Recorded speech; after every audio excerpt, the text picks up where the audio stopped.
Hello, welcome back. I wanted to do a video today on Charles Bukowski. A little while back, after searching for a new book to read, I kept stumbling across Post Office by Charles Bukowski. It's a book that was written in 1971, and it's often listed as one of those books that you should read before you die, kind of thing, like an all-time great. I didn't know anything about Charles Bukowski going into it. All I knew was that it's kind of semi-autobiographical. And I started reading this book, Post Office, and the first thing that struck me was the kind of readability of the thing. The prose was just so simple and straightforward, and I thought, wow, you know, I was skimming through it, like, I think I read the whole book in about a week, and that's quick for me. I'm a slow reader. So Post Office is all about Charles Bukowski's experience working in the post office in kind of like World War II era America, and he's like an aspiring writer. He's pretty much an alcoholic, and he's just got a shit job working for the post office. Everything's very upfront, everything's very candid, everything's kind of downbeat, and it's funny as well, very funny.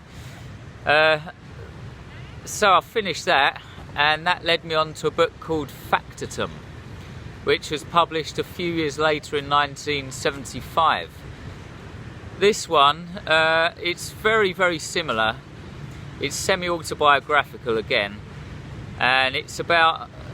The protagonist in these books, by the way, is called Henry Chinaski, which is a slight play on Charles Bukowski. And by this time, in Factotum, he's an aspiring writer, but instead of working for the post office, he's travelling all across America doing several shit menial jobs which nobody else would want to do. I actually looked up the word factotum, by the way, in the dictionary, and it means servant or general kind of dog's body, somebody who does all kinds of rubbish jobs. That's what factotum means. This one's set during World War II in America, and again, it's so readable. It's so easy to read and fun to read. You know, some novels you read, you really have to push yourself to get through them. You kind of dread going back to them sometimes if they're that bad. But with a Charles Bukowski novel, you just kind of skim through it, and it's a pleasure to read. And then from that, I then went on to read his next book, which was published in 1978, called Women. And by this time, Henry Chinaski, the protagonist, is actually an established writer. He's kind of achieved his dream of being a writer, and he travels around America going to readings. He's a poet as well. He does poetry readings, and he's got this kind of never-ending flow of women who want to fuck him and sleep with him. And he's just travelling around America living the dream. And he's a total alcoholic as well. He just drinks every single day. And he just drinks, gets up at midday, goes to poetry readings, finds a new woman, wakes up the next day, repeats the whole process. So it's so readable, but also he doesn't use long words either. There's nothing pretentious about his writing. You don't see long words. The scenes are not overly descriptive, and there's nothing pretentious about it. There are no complex storylines to his books, by the way. If you like complex storylines, his books are not for you. You don't get any twists and turns or clever plot lines. It's just full of humour, drinking, sex, Drugs, there are one or two scenes with drugs, but it's mainly drink and women. Okay. Another good thing I've got to say about these books is they don't feel like old books at all. They were published in the 1970s. The three that I've read, Post Office, Factotum, Women, they were published in the 70s, but they really could have been written yesterday. They don't feel old-fashioned at all. They're very daring, and they feel very fresh. All of his books have an undercurrent of stoicism, defeatism, a resignation to life's pointlessness. They're all very candid, and they're all about failure, really. All of his books are about failure and how hard life is. I've got criticism. I've got quite a bit of criticism. After reading book 2, I got very tired, and they all started to seem very similar. They're all pointless as well. You get to the end of these books, and you do kind of think, what was the point in that? I've just read 300 odd pages about somebody waking up at midday, getting pissed, finding some woman, and then saying goodbye to the woman, and then going to bed again. You do get that feeling. All of his books could be described as like one big carousel that goes round and round and round, and the carousel is about alcohol, shit jobs, hangovers, one night stands and gambling. It's just one big cycle, one big carousel. It does get tiring. And I would even go as far as to saying, if you've read one of Charles Bukowski's books, you've kind of read them all. If you're thinking about reading just one of his books, by the way, I'd probably recommend Factotum. Read Factotum. However, on the upside, if you're an aspiring writer, you've got a lot to learn from Charles Bukowski. You should read a Charles Bukowski book if you're thinking about writing your own book. It teaches you how to just cut to the chase, cut the bullshit, cut out all the pretentiousness, and just say what you want to say.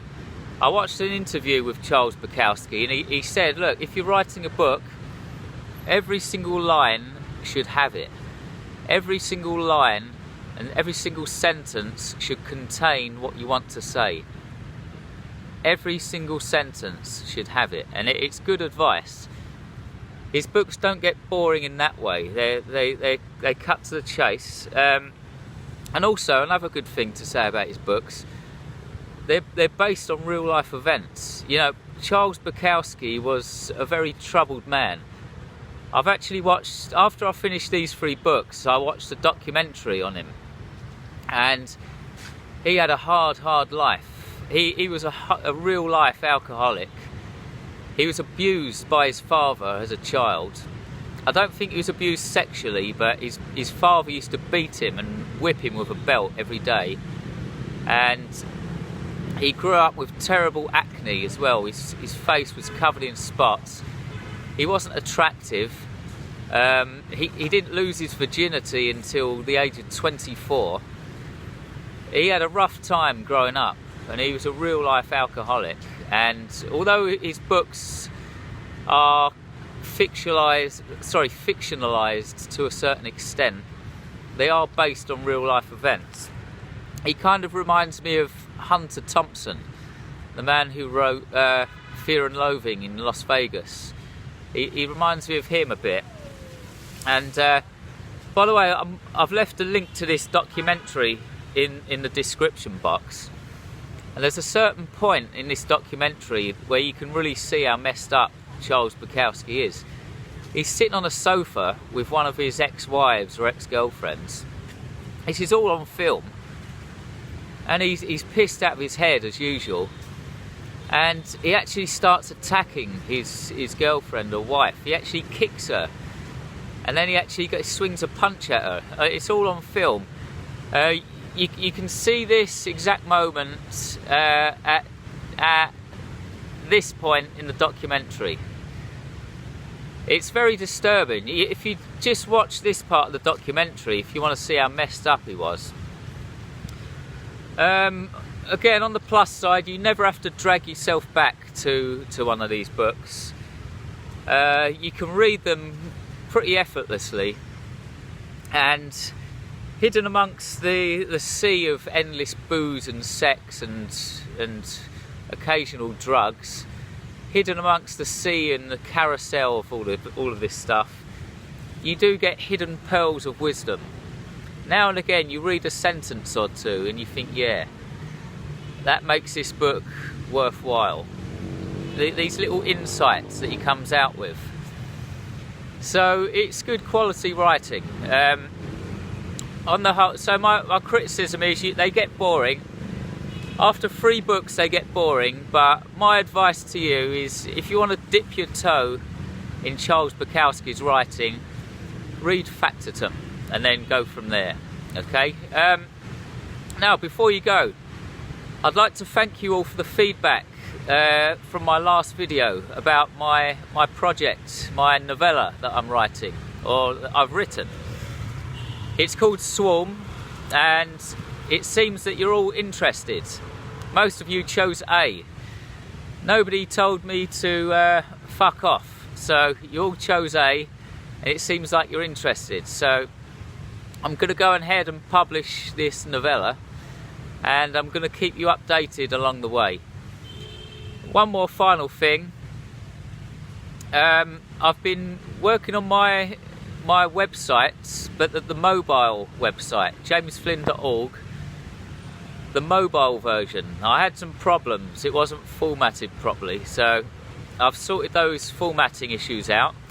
I'd just like to remind you that there are two things you will get for being a member of jamesflynn.org. Number 1, you'll get a mystery gift that I can't tell you what it is, but it is good. Number 2, you will actually find out the meaning of life. Yes, you did hear that correctly. If you become a member of jamesflynn.org, you will discover the meaning of life. Now, what other website offers that? Come on. If that's not an incentive, I don't know what is. Head over to jamesflynn.org. Go to the members only page. Okay, that's it. Thanks very much for watching. Try to have a great day on this weird, strange, unforgiving, peculiar rock we call Earth. Goodbye.